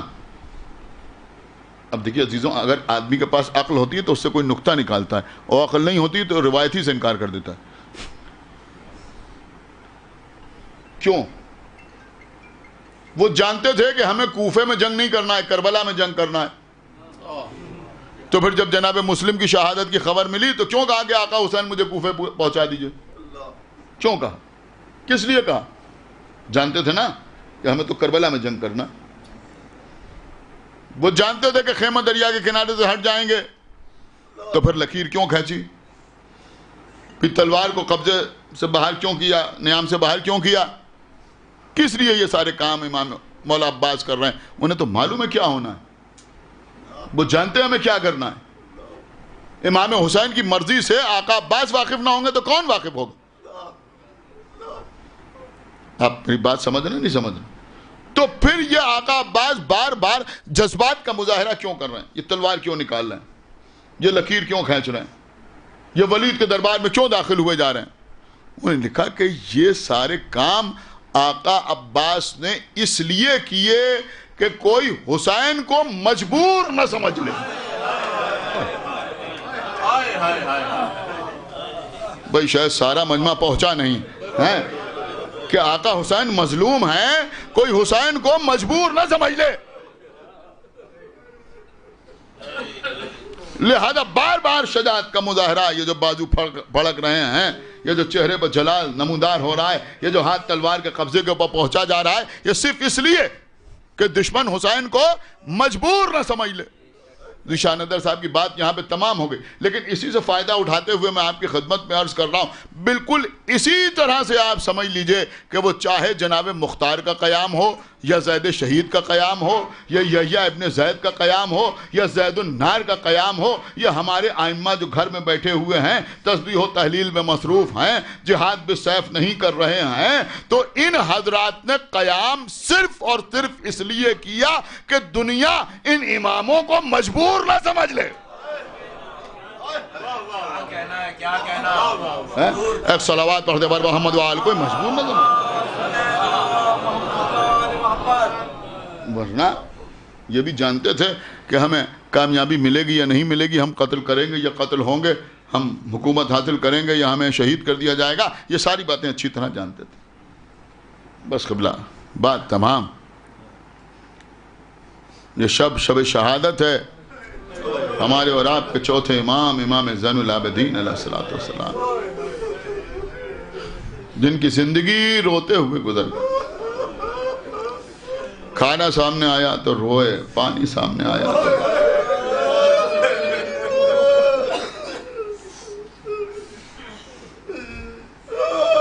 خدا لعنت کرے عبد الملک ابن مروان پر جس نے ہمارے امام کو زہر دیا.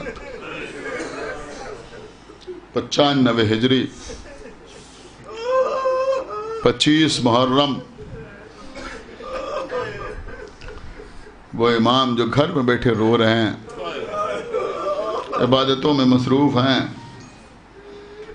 ان کو بھی زہر دیا گیا. اس کے علاوہ بھی بڑے ظلم و ستم ہوئے. کبھی دمشق بلا لیا گیا, بی بی زینب بھی ساتھ ساتھ گئیں, وہیں بی بی زینب کی شہادت بھی ہو گئی.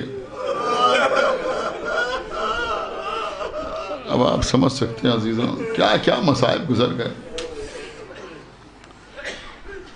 زہر دیا گیا 25 محرم، آج ہی کی تاریخ امام کی شہادت واقع ہو. بس مجلس تمام ہو گئی. ہمارے 5ویں امام فرماتے ہیں کہ کیونکہ شہادت مدینہ میں ہوئی تھی، چاہنے والے گھر کے دروازے پر جمع ہو گئے.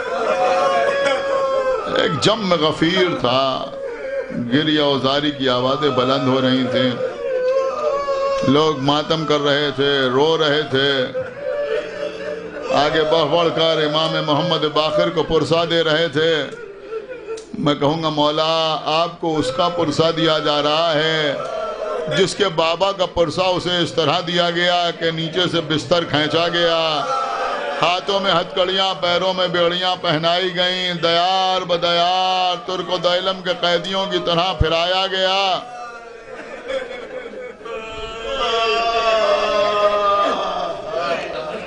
عزیزوں، ہمارے امام فرماتے ہیں، علامہ ظفر حسن صاحب قبلہ امروہوی نے اپنی کتاب مصباح المجالس میں لکھا ہے کہ 5ویں امام فرماتے ہیں کہ میں نے اپنے بابا کو غسل دیا.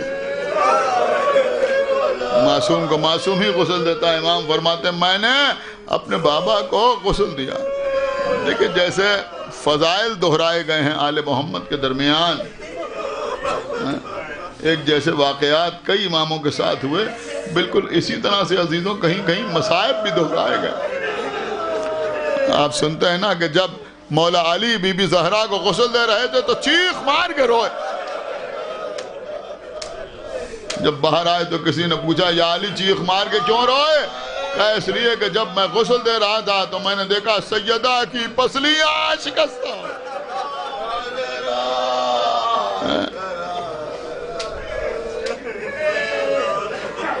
قید خانہ شام میں بھی ایسے ہی منظر تھا نا.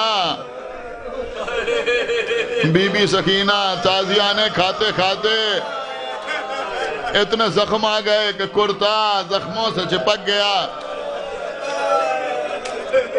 ایسے ہی عزیزوں ہمارے 5ویں امام فرماتے ہیں کہ جب میں اپنے بابا کو غسل دے رہا تھا تو میں نے دیکھا کہ میرے بابا کے سینے پر کچھ زخموں کے نشان تھے. آپ کو معلوم ہے یہ کون سے زخموں کے نشان تھے؟ ارے وہ جو توق خاردار گلے میں ڈالا گیا تھا. جزاک اللہ، آپ کی آوازیں بلند ہو گئیں. یہ سب کچھ امام نے اپنے احباب کے سامنے، اپنے دوستوں کے سامنے، اپنے شاگردوں کے سامنے بیان فرمایا کہ میرے بابا کے سینے پر اس توق کے نشان تھے. پھر فرمایا کہ میرے بابا کے پاؤں بھی زخمی تھے، وہاں بھی زخموں کے نشان تھے. کسی نے پوچھا وہاں کون سے نشان تھے؟ کہا اس لیے کہ دوہری بیڑیاں پیروں میں ڈالی گئی تھیں. اتنا طویل سفر کیا تھا تو وہ نشانات آخر وقت تک باقی رہے. اس کے بعد امام نے فرمایا سنو، جب میں غسل دے رہا تھا تو میں نے دیکھا کہ میرے بابا کی پشت پر بھی کچھ نشانات تھے. کہا مولا پشت پر کون سے نشان تھے؟ ہماری جان قربان کا پشت پر جو نشان تھے وہ اس کے تھے کہ میرے بابا اپنی پشت پر روٹیوں کا گٹھر لاد کر اور رات کے وقت نکلتے تھے یتیموں اور اسیروں کے درمیان کھانا تقسیم کرنے کے لیے. ارے میرا جی چاہتا ہے کہ میں کہوں مولا یتیموں کا اتنا خیال، غریبوں کا اتنا خیال، لیکن کربلا میں چھوٹے چھوٹے بچے ہاتھوں میں خالی کوزے لیے ہوئے الاتش کی آوازیں بلند کر رہے ہیں. بس قبلہ مجلس تمام ہو گئی. امام فرماتے ہیں کہ پھر میرے بابا کے لاشے کو اٹھایا گیا، ہم لے کے چلے بقی میں آ کے ہم نے سپرد خاک کیا. واپس آئے، امام کا ایک ناقہ تھا جس پر بیٹھ کر امام ہر سال حج کے لیے جایا کرتے تھے. جس رات امام دفن ہوئے دوسرے دن صبح وہ ناقہ اپنی جگہ پہ نہ تھا. لوگوں نے اسے ڈھونڈا لیکن ناقہ نظر نہیں آیا. آخر میں جب 5ویں امام کو بتایا گیا، ان کے خادموں نے بتایا کہ امام کا وہ مخصوص ناقہ نظر نہیں آ رہا ہے، تو فرمایا بقی چلو. بقی آئے آکے کیا دیکھا کہ وہ ناقہ امام کی قبر کے اوپر سر رکھے ہوئے رو رہا. پانچویں امام نے اس کی گردن پہ ہاتھ رکھا, اسے لے کے واپس آ گئے. دوسرے دن صبح وہ ناقہ پھر نظر نہیں آیا. پھر بقی پہنچے, پھر اس ناقے کو لے کے چلے آئے, لیکن تیسری صبح ناقہ پھر نظر نہیں آیا. امام پھر بقی پہنچے, اب جو جا کے دیکھا تو کیا دیکھا کہ اس ناقے نے امام کی قبر پر روتے روتے دم توڑ دیا. اللہ اکبر, دم توڑ دیا ناقے نے. عزیزوں, دیکھنے والوں کو بڑی حیرت ہوئی, ایک جانور کو اپنے آقا سے اتنی بھی محبت ہو سکتی ہے؟ لوگوں نے پانچویں امام سے پوچھا, مولا کیا بات ہے, یہ اس ناقے کو آپ کے بابا سے اتنی محبت کیوں تھی, یہ یہاں کیوں آ گیا بار بار اور اس سے روتے روتے دم توڑ دیا؟ بس آخری جملہ ہے, مجلس تمام ہو رہی ہے. امام نے فرمایا بات یہ ہے کہ میرے بابا اس کا بڑا خیال رکھتے تھے, اور اس کے بعد فرمایا کہ میرے بابا نے کبھی اس ناقے کو ایک تازیانہ بھی نہیں لگایا. اللہ اکبر. ارے جو امام اپنے ناقے کو ایک تازیانہ نہ لگائے, وہ کربلا سے کوفے, کوفے سے شام تازیانے کھاتا ہوں.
سجاد چلے شام خدا خیر کرے, آئے سجاد چلے شام خدا خیر کرے, آئے سجاد چلے شام خدا خیر کرے, آئے سجاد چلے شام خدا خیر کرے. گلے میں توق ہے اور بیڑیاں ہے پیروں میں, دیا ہے شام کے لوگوں نے یہ انعام خدا خیر کرے. سجاد چلے شام خدا خیر کرے, ہائے سجاد چلے شام خدا خیر کرے. گلے میں توق ہے اور بیڑیاں ہے پیروں میں, دیا ہے شام کے لوگوں نے یہ نام خدا خیر کرے.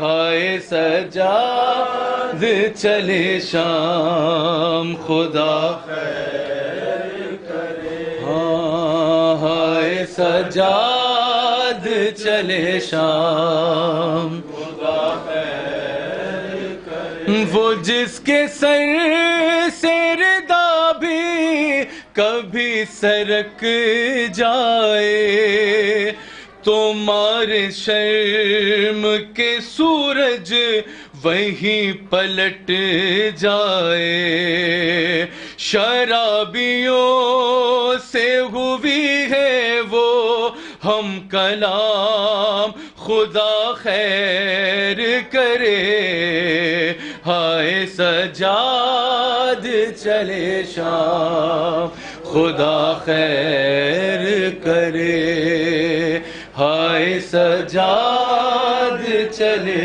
شام، خدا خیر کرے، بنا کے قیدی اولاد علی کو لائے ہیں، یہ شور برپا ہے آئے ہیں، باغی آئے ہیں، مچا ہے شام کے لوگوں میں کوہرام، خدا خیر کرے، ہائے سجاد چلے شام، خدا خیر کرے، ہائے سجاد چلے شام، خدا خیر کرے، جناب غازی کا سر خاک پہ تڑپتا تھا،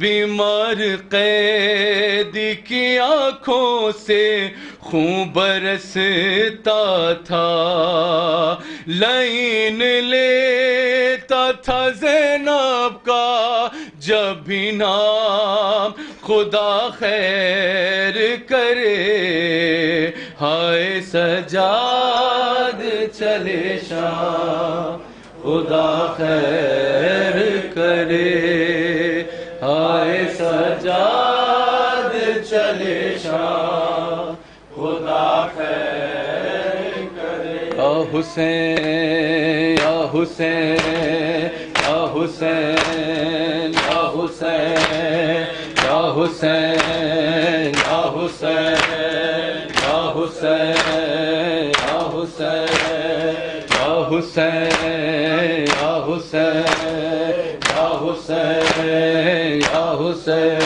حیا علی خیر العمل، حیا علی خیر العمل، حیا علی خیر العمل، یا حسین یا حسین یا حسین یا حسین یا حسین یا حسین یا حسین یا حسین یا حسین یا حسین، عابد بیمار عابد بیمار عابد بیمار عابد بیمار عابد بیمار عابد بیمار عابد بیمار عابد بیمار عابد بیمار عابد بیمار عابد بیمار عابد بیمار عابد بیمار عابد بیمار عابد بیمار عابد بیمار، ارے زینب کلثوم کے ہونٹوں پہ نالے، زینب دلگیر کے ہونٹوں پہ نالے، اے میرے بیمار میرے بھائی کے پیارے، ہوش میں آ جاؤ پھوپھی تم کو صدا دے، آتے ہیں خیموں کی طرف ظالم و بدکار، عابد بیمار عابد بیمار عابد بیمار عابد بیمار عابد بیمار عابد بیمار عابد بیمار عابد بیمار عابد بیمار عابد بیمار، ارے کون سنے میرا بیاں کوئی نہیں ہے، کون سنے میرا بیاں کوئی نہیں ہے، میری طرف دار زباں کوئی نہیں ہے، مونس و ہمدرد یہاں کوئی نہیں ہے، کون کرے ظلم پرستوں کو خبردار، عابد بیمار عابد بیمار عابد بیمار عابد بیمار عابد بیمار عابد بیمار عابد بیمار عابد بیمار۔ ہاں ظلم و ستم کی ہے بہت تیز ہوائیں، گود میں بچوں کو سنبھالے ہوئے مائیں، کس کو صدا دے پے امداد بلائے، ختم ہوئے سارے مددگار و وفادار، عابد بیمار عابد بیمار عابد بیمار عابد بیمار عابد بیمار عابد بیمار عابد بیمار عابد بیمار عابد بیمار عابد بیمار۔ ارے سوتے ہیں ہاتھوں کو کٹائے ہوئے عباس، سوتے ہیں ہاتھوں کو کٹائے ہوئے عباس، اور میرے اکبر و اصغر بھی نہیں پاس، چھوڑ گئے میرے لیے صرف یہ احساس، کوئی نہیں ہے میرا دنیا میں مددگار، عابد بیمار بیمار عابد بیمار عابد بیمار عابد بیمار عابد بیمار۔ ارے دیکھے ہلالا کے یہ منظر بھی زمانہ، لاغر و لاچار کا وہ شام کو جانا، کیسا قیام اور کہاں کوئی ٹھکانا، پاؤں سے لپٹے ہیں فقط راستے پرخار، عابد بیمار عابد بیمار عابد بیمار عابد بیمار عابد بیمار عابد بیمار۔ بیڑیوں کے زخم سے یہ حال تھا سجاد کا، بیڑیوں کے زخم سے یہ حال تھا سجاد کا، خون میں ڈوبا تھا ہر ایک، خون میں ڈوبا تھا ہر ایک نقش پا سجاد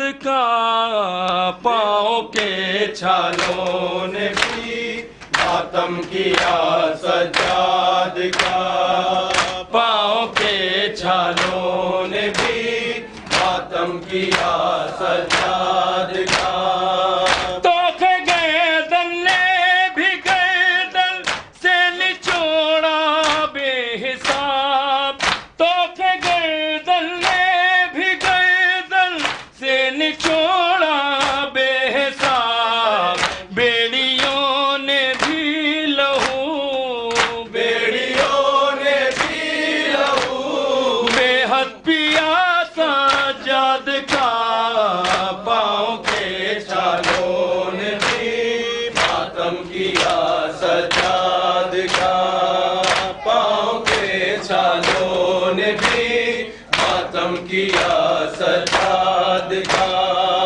ظلم بولا پتھروں سے سب کا استقبال ہو، ظلم بولا پتھروں سے سب کا استقبال ہو، جب کسی منزل پہ پہنچا، جب کسی منزل پہ پہنچا، قافلہ سجاد کا، پاؤں کے چھالوں نے بھی ماتم کیا سجاد کا، پاؤں کے چھالوں نے بھی ماتم کیا سجاد کا، قید خانے کی گھٹن کی آ گئی منزل قریب، قید خانے کی گھٹن کی آ گئی منزل قریب، شام و کوفہ کا سفر، شام و کوفہ کا سفر جب طے ہوا سجاد کا، پاؤں کے چھالوں نے بھی کیا سجاد کا پاؤں کے چاروں نے بھی ماتم کیا سجاد کا السلام علیکہ یا ابا عبداللہ السلام علیکہ ابن رسول اللہ السلام علیکہ علی جدک و ابیک السلام علیکہ علی امک و اخیک السلام علیکہ علی ائمۃ الطاہرین و بنیک ورحمۃ اللہ وبرکاتہ السلام علیکہ یا شریک القرآن السلام علیکہ یا مظہر الایمان السلام علیکہ یا امام الانس والجان السلام علیکہ یا امام زماننا ھذا عجل اللہ تعالی فرجک وسهل اللہ تعالی مخرجک وظہورک ورحمۃ اللہ وبرکاتہ اللهم صل على